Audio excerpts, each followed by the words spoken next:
నమస్తే ప్రజా వాయిస్ కి స్వాగతం. ఎక్కడైనా కానీ వాస్తవాలు తెలియకుండా అవాస్తవాలను ప్రచారం చేయొద్దు. ఇన్ కేసు ఒకవేళ అది అవాస్తవం అని తేలితే ప్రచారం చేసేటువంటి వాళ్ళు కూడా బాధ్యులవుతారనే విషయాలు దయచేసి తెలుసుకోండి. ఎందుకు ఈ విషయాలు చెప్తున్నామంటే, ఎవరైనా కానీ అబద్ధాలను ప్రచారం చేసి అవి రెచ్చగొట్టే చర్యలుగా మారి రేపు పొద్దున ఏవైనా జరగరాని సంఘటనలు చట్ట వ్యతిరేకంగా జరిగితే వాళ్ళందరూ కూడా చట్ట పరిధిలోకి వచ్చి శిక్షార్హులు అవుతారని చెప్పి తెలియజేస్తూ ఉన్నాం.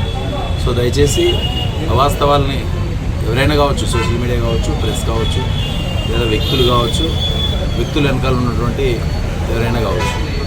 సో దయచేసి అలాంటి అవాస్తవాలను ఎక్కడ కూడా ప్రచారం చేయొద్దు.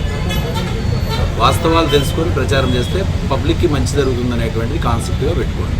సో దయచేసి ఈ విషయాన్ని గమనించాలని చెప్పి కోరుతూ థ్యాంక్ యూ. సార్, ఫేక్ ఐడీల గురించి ఫేక్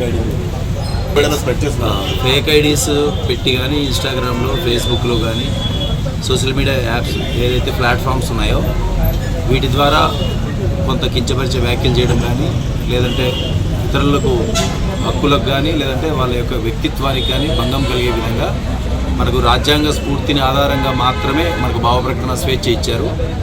సో దానికి అనుగుణంగా మాత్రమే మనం ఏదైనా వ్యాఖ్యలు చేయాలి, మాట్లాడాలి.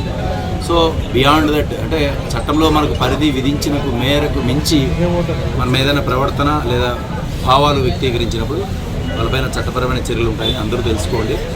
సో మనకు ఎప్పుడూ కూడా చట్టం నిర్దేశించినటువంటి హద్దులు మించి ఎక్కడ కూడా దయచేసి ఎవరు ప్రవర్తించద్దు, రెచ్చగొట్టుకోవద్దు. ప్రశాంతమైన జీవితానికి మనం అలవాటు పడే విధంగా ఉండాలి తప్ప మనం అనవసరమైనటువంటి రెచ్చగొట్టే చర్యలు చేసుకొని మనం ఇబ్బందులు పాలు కావద్దని చెప్పేసి తెలియజేస్తాం.